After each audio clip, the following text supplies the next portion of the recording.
Bismillahirrahmanirrahim. Assalamu alaikum. Welcome back to my YouTube channel. I hope you people are doing great and you have been watching all the videos I'm uploading on this channel.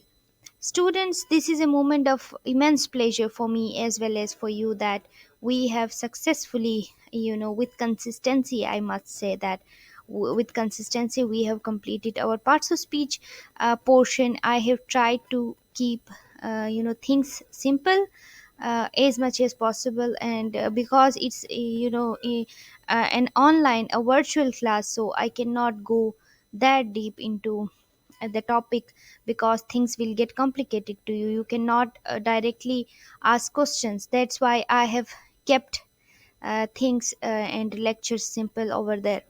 Okay, so after completing the parts of speech section, as per promise, today we are going to start tenses part. And in tenses part, we will first discuss that how many tenses are there and what are we going to do. Then we will discuss the other things, right? Okay, so tenses जिन्हें हम उर्दू में ज़माने कहते हैं, हमारे पास तो this is universal fact के एक तो प्रेजेंट होता है हाल, ठीक है, एक माजी होता है जो कल, जो गुजर चुका है, एक होता है आने वाला कल, ठीक है, एक गुजरा हुआ कल जिसको हम माजी कहते हैं, एक आने वाला कल होता है जिसे हम मुस्तकबिल कहते हैं।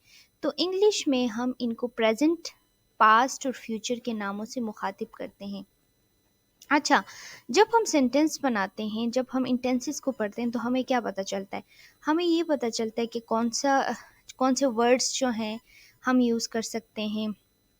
प्रेज़ेंट में कौन से वर्ड जो है फॉर्म ऑफ वर्ब हमने जो पढ़े थे, वो हम यूज़ कर सकते हैं पास्ट में, और कौन से फ्यूचर में। और जो है ना, English is a puzzle of words ना।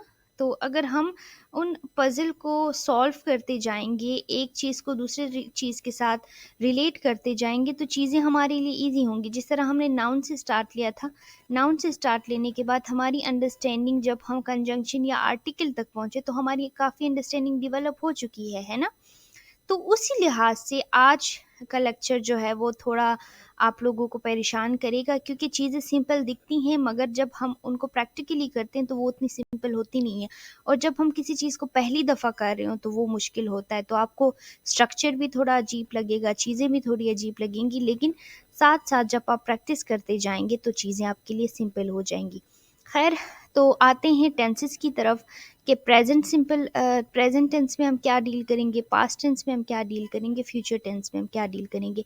ज़माने तो 3 हैं, लेकिन इनकी शाखों के साथ हम टोटल पढ़ेंगे 12 टेंसेस। तो हमारे कितने लेक्चर्स होंगे? 12 लेक्चर्स होंगे।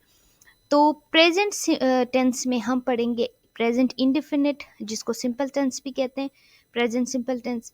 फिर हम पढ़ेंगे प्रेजेंट कॉन्टीन्यूअस, प्रेजेंट परफेक्ट और प्रेजेंट परफेक्ट कॉन्टीन्यूअस। हम क्या करेंगे, ये 4 प्रेजेंट की ब्रांचेस पढ़ेंगे। फिर पास्ट में भी हम पास्ट इंडेफिनिट या past simple tense, past continuous, past perfect और पास्ट परफेक्ट कॉन्टीन्यूअस पढ़ेंगे। Then in the same in future we will discuss future indefinite या future simple tense, future continuous, future perfect और future perfect continuous. तो चलते हैं अपने lecture की तरफ। तो आज का जो हमारा टॉपिक है वो पहला प्रेजेंट टेंस से हम स्टार्ट लेंगे, क्योंकि वी लिव इन प्रेजेंट। तो प्रेजेंट सिंपल टेंस या प्रेजेंट इंडेफिनिट टेंस भी इसे कहते हैं। तो पहले जो है ना, हम टेंसेस के फंक्शन को पढ़ेंगे कि इनका फंक्शन क्या है, ये कब यूज़ होते हैं। देन हम स्ट्रक्चर की तरफ जाएंगे कि कौन से वर्ब्स और जो है कौन से कम्बिनेशन ऑफ वर्ड्स जो है किस तरह की नोयत के सेंटेंस होते हैं जब हम मुस्बित जुमले बनाते हैं। जिस तरह हम पॉजिटिव सेंटेंस हमने पढ़ा था टाइप्स ऑफ सेंटेंस में, उसी तरह नेगेटिव सेंटेंस, अगर हमने किसी कोई नेगेटिव रिमार्क्स देनी हो तो क्या इस टेंस में हम कैसे जो है वो नेगेटिव रिमार्क्स देंगे। और फिर अगर हमने किसी से सवाल करना हो यूजिंग प्रेजेंट सिंपल टेंस तो हम कैसे सवाल करेंगे। तो चलते हैं अपने लेक्चर की तरफ।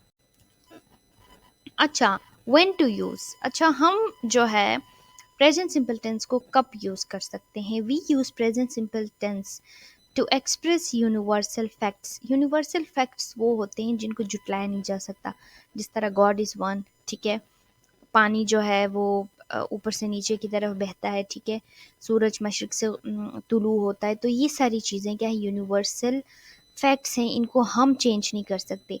तो जब भी हम यूनिवर्सल फैक्ट्स के बारे में बात करेंगे तो हम क्या करेंगे, प्रेजेंट सिंपल टेंस यूज करेंगे। कैसे? एग्जाम्पल, 2 and 2 make 4, ठीक है, the earth revolves around the सन।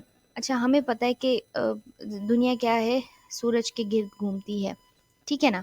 ये यूनिवर्सल फैक्ट है, आप उनमें इसको तब्दील नहीं कर सकते। और दो दो मिला के चार होते हैं, ये भी यूनिवर्सल फैक्ट है, इसको हम तब्दील नहीं कर सकते। तो इस तरह के जुमलों में हम क्या करते हैं, प्रेजेंट सिंपल टेंस यूज़ करते हैं। अच्छा, अनदर हमारे पास क्या है, we use present simple tense to express permanent situation. जो सिचुएशन परमानेंट्स हों, उनको मतलब जो आपको कोई उनमें तब्दीली नहीं करनी, ठीक है, सिचुएशन परमानेंट है, तो उस टाइम पे हम क्या करेंगे, प्रेजेंट सिंपल टेंस यूज़ करेंगे। Example, I live in London, मतलब अगर मैंने यहाँ से मूव नहीं करना, मैं यहीं पे रहूँगी सारी ज़िंदगी, तो मैं कहूँगी आई लिव इन लंदन।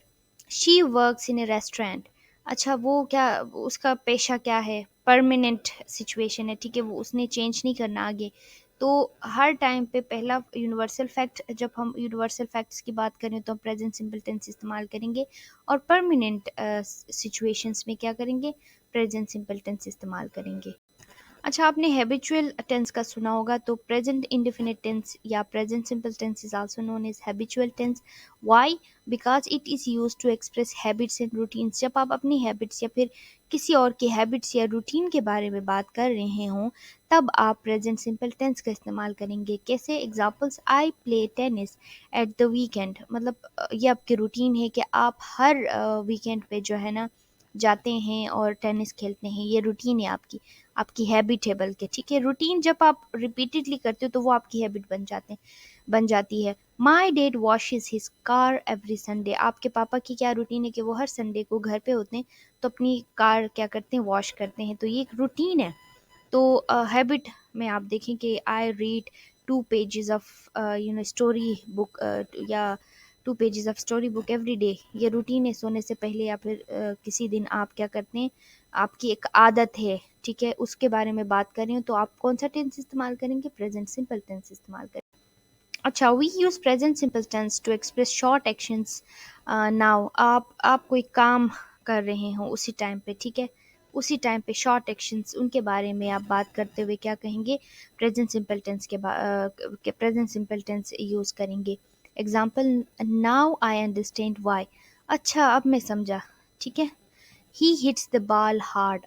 आप जब किसी एक्शन के बारे में ना, शॉर्ट एक्शन के बारे में उसी वक्त बात कर रहे हो, तब भी आप प्रेजेंट सिंपल टेंस इस्तेमाल करेंगे। अच्छा, इसका स्ट्रक्चर जो है, स्ट्रक्चर किस तरह होता है, स्ट्रक्चर में सबसे पहले हमारे पास जो है ना, आप यूनिवर्सल स्ट्रक्चर ऑफ सेंटेंस में बार बार इस चीज़ का तज़करा करती हूँ कि subject plus verb plus object होता है, ठीक है। हमारे पास सब्जेक्ट होता है सेंटेंस में, फिर उसके बाद वर्ब होता है, मॉडिफाई करता है सब्जेक्ट को, और फिर ऑब्जेक्ट होता है, दोनों को क्या करता है, दोनों की मीनिंग वाज़ेह करता है, उसके सेंस को कंप्लीट करता है। तो हमारे पास हर सेंटेंस में जो है ना सब्जेक्ट होगा, दिस इज़ यूनिवर्सल ट्रुथ, ठीक है। अब फॉर्म ऑफ वर्ब जो है, हमने फॉर्म ऑफ वर्ब्स पढ़े थे, मैंने आपको कहा था कि आपकी वोकेबलरी है, आपने फॉर्म ऑफ वर्ब्स क्या करनी, याद करनी है। तो फर्स्ट फॉर्म ऑफ वर्ब हम क्या करेंगे, इस टेंस में, प्रेजेंट सिंपल टेंस में इस्तेमाल करेंगे। देन एस या ई S form with he she it. Singular जो नाउन्स होते हैं उनके साथ एस या ई एस फॉर्म इस्तेमाल करेंगे, ठीक है। फोर्थ फॉर्म हम जिसे कहते हैं do, does not in negative sentences, और do does not does do और does in the beginning of interrogative sentences. हम क्या करेंगे कि नॉट, डू डज नॉट का इजाफा नेगेटिव सेंटेंसेस में करेंगे, और डू और डज को इंट्रोगेटिव सेंटेंस, जब सवालिया जुमले हम बनाए उसके बिगिनिंग में लेके आएंगे। एग्जाम्पल से हम इसको मजीद समझते हैं। अच्छा, 3 किस्म के जुमले हम बनाते हैं ना, हम बनाते हैं मुस्बित जुमले, या फिर सवालिया जुमले, या फिर मनफी जुमले। तो पॉजिटिव, नेगेटिव, इंट्रोगेटिव उनको कहते हैं। We form simple present simple positive tense like I swim. अच्छा, आई हमारे पास यहाँ पे सब्जेक्ट है, स्विम क्या है, स्विम इज अ वर्ब, और कौन सा फॉर्म है, फर्स्ट फॉर्म है। अच्छा, जब हम किसी और की बात कर रहे हो, यू स्विम, ठीक है, मतलब सेकंड पर्सन प्रोनाउन की बात करें, you swim, we swim, he swims. अच्छा, अभी हमने स्ट्रक्चर में पढ़ा कि अगर हमारा नाउन जो है, अगर हमारा सब्जेक्ट सिंगुलर हो तो हम उसके साथ एस या ई एस का इजाफा करेंगे। स्विम्स, ठीक है, ही हमारे पास क्या है, he is a singular noun, तो हमने इसके साथ एस या ई एस फॉर्म का इजाफा किया। He swims, she swims, it swims. तो जब भी हमारा मतलब सब्जेक्ट सिंगुलर होगा तो उसके साथ एस या ई एस फॉर्म इस्तेमाल करेंगे। लेकिन अगर हमारा सब्जेक्ट प्लूरल होगा तो हम कोई एडिशन नहीं करेंगे, simply first form of verb क्या करेंगे, इस्तेमाल करेंगे। आई होप ये क्लियर हुआ होगा। अच्छा, how to form a negative sentence in a simple present tense? We form present simple negative tense like this: I don't eat meat. अच्छा, इसके लिए हम क्या करेंगे, दोबारा स्ट्रक्चर की तरफ जाएंगे कि स्ट्रक्चर में हमने लिखा था, सब्जेक्ट लिखा था, फर्स्ट फॉर्म ऑफ वर्ब लिखा था एस या एस फॉर्म सिंगुलर प्लूरल के साथ, वो तो हमारे पॉजिटिव में हमने कर लिया। लेकिन अब नेगेटिव में डू और डज नॉट हमने इस्तेमाल करना है। डू हम किन के साथ इस्तेमाल करेंगे, प्लूरल के साथ इस्तेमाल करेंगे, और डज क्या है, हम सिंगुलर के साथ इस्तेमाल करेंगे। थर्ड पर्सन नाउन जो है, थर्ड पर्सन प्रोनाउन जो सिंगुलर होते हैं उनके साथ हमेशा डज लगता है, ठीक है। ओके, यहाँ पे एक और ट्रिक है। वो ट्रिक क्या है, देखें, आई डोंट ईट मीट। अब आई क्या है, आई सिंगुलर है ना, आई सॉरी प्लूरल है, तो उसके साथ आई के साथ हमेशा जो है वो हैव लगता है और हमेशा डोंट लगता है। आई अगरचे सिंगुलर है लेकिन इसको प्लूरल जो है वो तस्वुर किया जाता है। यू डोंट, अब सेकंड पर्सन प्रोनाउन के साथ भी अगर आप मुखातिब हों तो उसके साथ आप क्या करेंगे, उस पे वही कानून लागू होंगे जो प्लूरल्स पे लागू होते हैं। वी डोंट ईट मीट, अच्छा दे डोंट ईट मीट। अब यहाँ पे सारे क्या हैं, सारे प्लूरल जो हैं वो सब्जेक्ट्स हैं। लेकिन नीचे देखें, ही डजंट ईट मीट, वो गोश्त नहीं खाता, ठीक है। Okay, he doesn't eat meat, हमने यहाँ पे डजंट ईट्स मीट क्यों नहीं किया, आपको पता है इस चीज़ का? अच्छा, मैं बताती हूँ। ही डजंट, डू के साथ हमने ई एस फॉर्म ऑलरेडी लगाया है, ठीक है। डज नॉट जो है ना, उसका शॉर्ट फॉर्म डजेंट है, तो हमने ऑलरेडी एस या ई एस फॉर्म यहाँ पे इस्तेमाल किया है, तो हमें ईट के साथ एस लगाने की ज़रूरत नहीं है, क्योंकि हम दो फॉर्म ऑफ वर्ब एक ही जगह एक साथ इस्तेमाल नहीं कर सकते। एक जो है फॉर्म ऑफ वर्ब को दूसरा फॉर्म ऑफ वर्ब क्या फॉलो नहीं कर सकता, ये गलत होगा। He doesn't eat meat, she doesn't eat meat, she doesn't eats meat नहीं होगा, ये गलत है, ठीक है। It doesn't eat meat. I hope ये जो है ट्रिक आपको क्लियर होगी कि हम डजेंट के बाद क्यों जो है वो एस या ई एस फॉर्म नहीं लगाते, क्योंकि डजेंट इटसेल्फ इज एस या ई एस फॉर्म, और दो एस या ई एस फॉर्म एक ही जगह एक दूसरे को फॉलो नहीं कर सकते। Then we have interrogative sentences जिनको हम क्वेश्चंस कहते हैं। We form present simple questions like this: do I sleep, मैंने कहा हमेशा से आई के साथ डू लगता है, ठीक है, प्लूरल के साथ हमेशा डू लगता है, सिंगुलर के साथ हमेशा डज लगता है। Do you sleep, do we sleep, do they sleep, does he sleep. अब हमने डज ही स्लीप्स नहीं कहा, डज ही स्लीप का है, क्योंकि डू के साथ ऑलरेडी ई एस फॉर्म है। Does she sleep, does it sleep. अब देखें, third person singular subject take the does यहाँ पे मैंने लिखा है। अच्छा, अब यहाँ पे है कि how to form short answers ना। शॉर्ट आंसर हमने सिर्फ हाँ या ना, हाँ मैं करता हूँ या हाँ मैं करती हूँ, तो उन इस तरह के जवाबात हम कैसे दे सकते हैं। अगर हमने पॉजिटिव सेंटेंसेस बनाने हो तो हम कहेंगे येस आई डू, या फिर yes you do, yes we do, yes they do. अच्छा, दे डू दे प्ले, हम कहें ना डू दे प्ले, तो येस दे डू, ठीक है। कोई हमसे पूछे do they play, you know क्या तुम खेलते हो, क्या वो खेलते हैं, सॉरी, तो यस दे डू, या यस शी डज। अच्छा, कोई हमसे पूछे does she study, yes she does. कोई आपके छोटे बहन भाई से पूछे ना कि क्या वो पढ़ता है या पढ़ती है, तो आप कहते हैं हाँ पढ़ता है।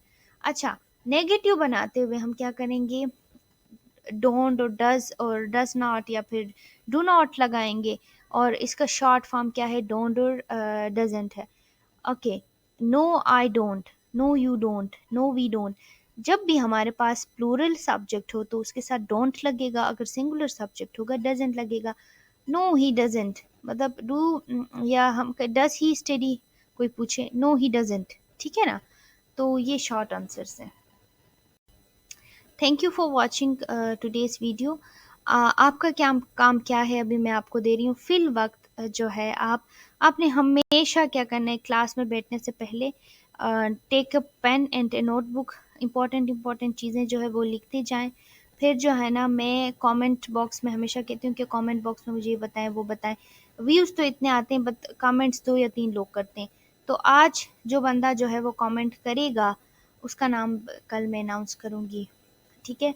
आपने क्या करना है, एक पॉजिटिव सेंटेंस बनाना है यूजिंग सिंगुलर सब्जेक्ट, उसी को फिर नेगेटिव में चेंज करना है, उसी को फिर पॉजिटिव में चेंज करना है। देन आपने क्या करना है, यूजिंग प्लूरल सब्जेक्ट आपने एक नेगेटिव, इंट्रोगेटिव और जो है पॉजिटिव सेंटेंस क्या करना है, बनाना है। एक सेंटेंस को आप क्या करें, पहले एक सब्जेक्ट को सिंगुलर लें, उसी सेंटेंस को पॉजिटिव बनाएं, फिर उसके साथ नेगेटिव बनाएं, फिर उसके साथ उसी को इंट्रोगेटिव बनाएं। फिर आप सब्जेक्ट को प्लूरल लें, एक में सिंगुलर लिया, एक दूसरे में प्लूरल लें, फिर उसी सब्जेक्ट को यूज़ करते हुए आप पॉजिटिव बनाए, उसी सेंटेंस को नेगेटिव बनाए, फिर उसी सेंटेंस को इंट्रोगेटिव बनाए। तो कल हम कॉन्टिन्यूस डिस्कस करेंगे, लेकिन कॉन्टिन्यूस डिस्कस करने से पहले मुझे ये होमवर्क कंप्लीट चाहिए। तो आई होप ये वीडियो यूज़फुल रही होगी। अगर आप लोगों के कोई क्वेश्चन हैं तो आप लोग मुझसे कमेंट बॉक्स में पूछ सकते हैं, और अपने छोटे बहन भाइयों को बिठा के ये चीज़ें उनको समझाएं, क्योंकि जब तक उनके टेंसेस सही नहीं होंगे वो इंग्लिश में कुछ नहीं लिख सकते। तो अपना ख्याल रखिएगा, मिलते हैं नेक्स्ट वीडियो में। अल्लाह हाफिज़।